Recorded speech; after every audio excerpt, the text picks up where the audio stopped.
بسم اللہ الرحمن الرحیم۔ نعمت ہے اللہ کا دین، نعمت ہے اللہ کا قرآن، نعمت ہے آسمانوں سے اتارا گیا علم، نعمت ہے دل کا سکون، یہ سب نعمت ہے۔ یہ جس کو دنیا میں مل گیا اس کو سمجھو سارے زمانے کی خیر مل گئی۔ اس کے دل کو سکون آ گیا کیونکہ اس کے راستے آسان ہو گئے۔ کس راستے پہ چلنا ہے اس کا انتخاب بھی آسان ہو گیا۔ اگر آپ کے بچے نماز نہیں پڑھتے تب بھی آپ انہیں ہر نماز پہ یاد دلائیں کہ نماز پڑھیں اور پھر اپنی نماز کو مزید بہتر بنائیں۔ نیکیاں بھی وائرس کی طرح پھیلتی ہے، یہ ایک سے دوسرے کو لگتی ہے۔ آپ نے نماز نہیں چھوڑنی، آپ کو دیکھ دیکھ کے کبھی نہ کبھی وہ بھی نماز اپنا لے گا۔ آپ کو اگر اللہ تعالیٰ کی اس کتاب کو پڑھنے یا سمجھنے کی توفیق ملی ہے تو یہ صرف اور صرف اللہ کی طرف سے ہے۔ ایسا نہیں ہوتا کہ چند رینڈم لوگ زندگی میں کسی بھی وقت اکٹھے ہو کے قرآن پڑھنے لگ جاتے ہیں، ایسا نہیں ہوتا۔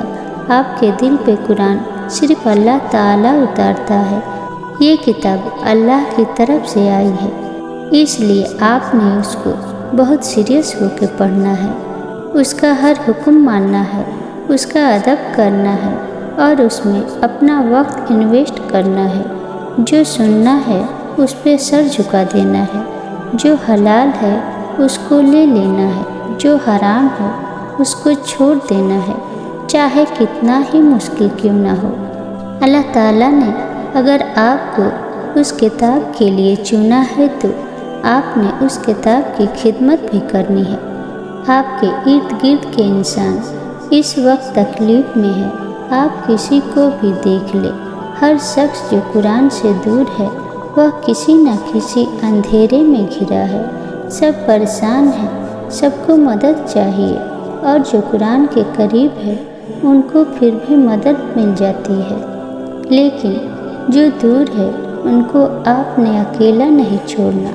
آپ نے اللہ کی آیات کے ذریعے ان کے زخموں پر مرہم رکھنا ہے۔ غم ایک بہت بڑا دروازہ ہے جس سے گزر کے انسان اپنے آپ کو پہچاننے کا راستہ ڈھونڈ لیتا ہے۔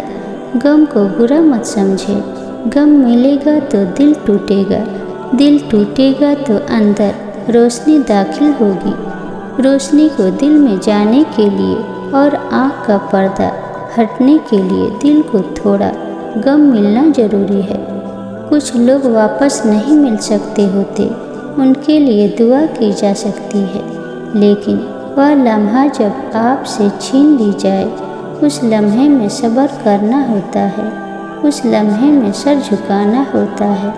وہ لمحہ اہم ہے، وہ لمحہ آپ کے نصیب کا فیصلہ کرتا ہے، وہ لمحہ آپ کو خوش نصیب یا بد نصیب بناتا ہے۔ ہماری عقل چیزوں کو گنتی ہے، ہمیں ہر چیز کا آغاز اور اختتام چاہیے ہوتا ہے۔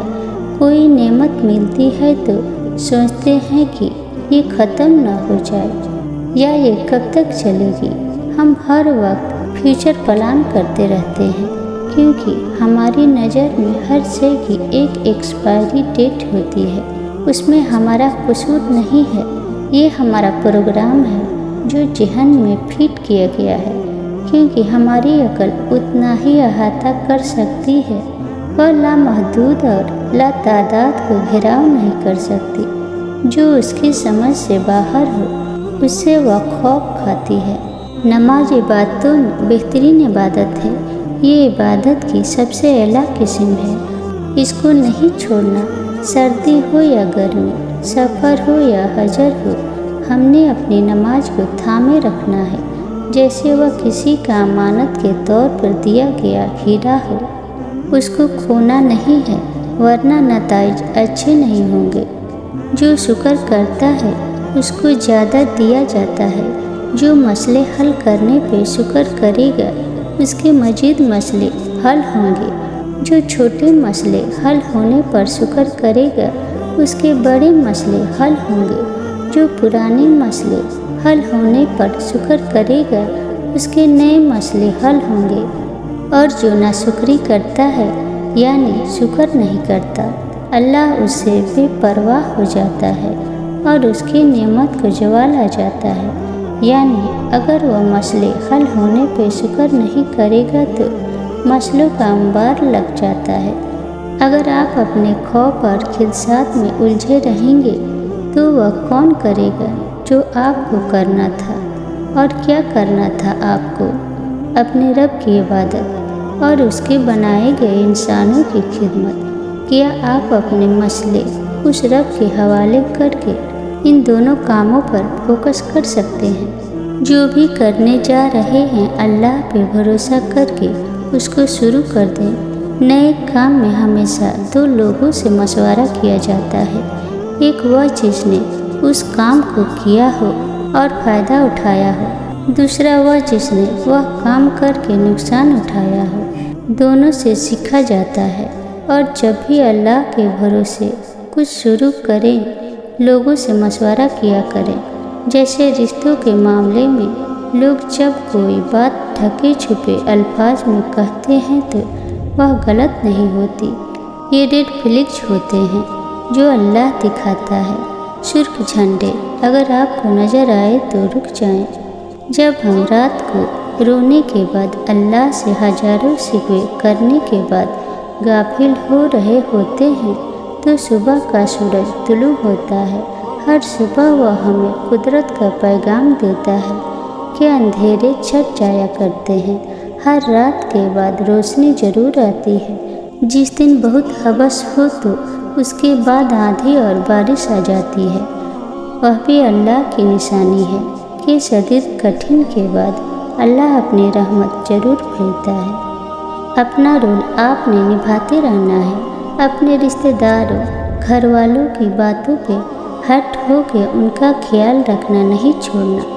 اگر کسی کا آپ خیال رکھتے ہیں اور وہ شخص آپ کو تلخ باتیں سنا دیتا ہے تو یہ اس کا عمل ہے، آپ کا عمل اس سے متاثر نہیں ہونا چاہیے۔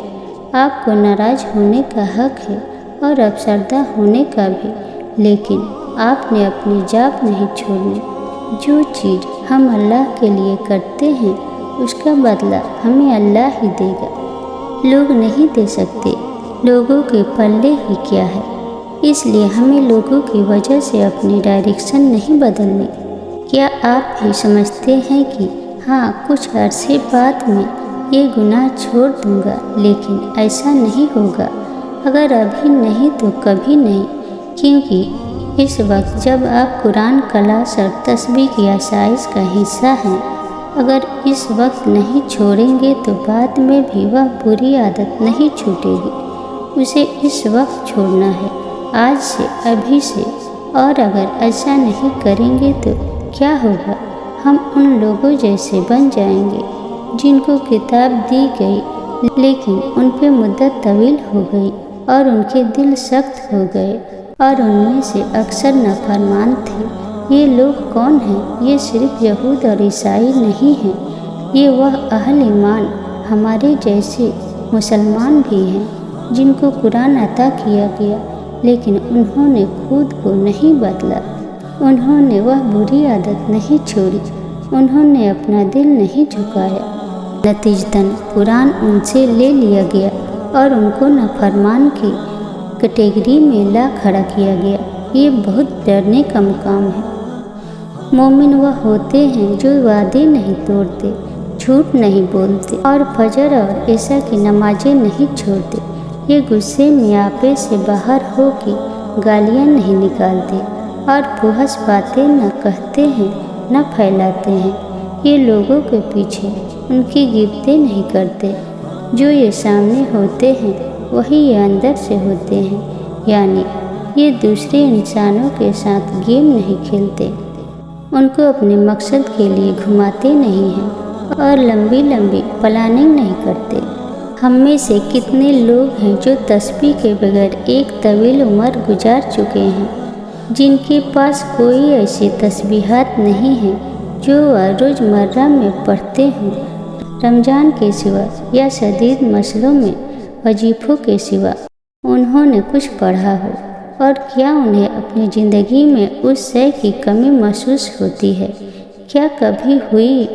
ہم نے کیسے اتنے برس گزار دیے اس تحفے کے بغیر جو ہمیں صدیوں پہلے عطا کر دیا گیا تھا۔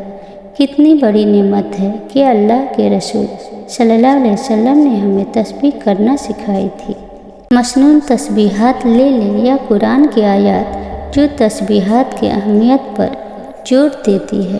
ہر طرف تسبیحات کی فضیلت بیان ہو رہی ہے، لیکن ہمیں نہیں معلوم، احساس ہی نہیں ہوتا کہ یہ اتنا اہم کام ہے۔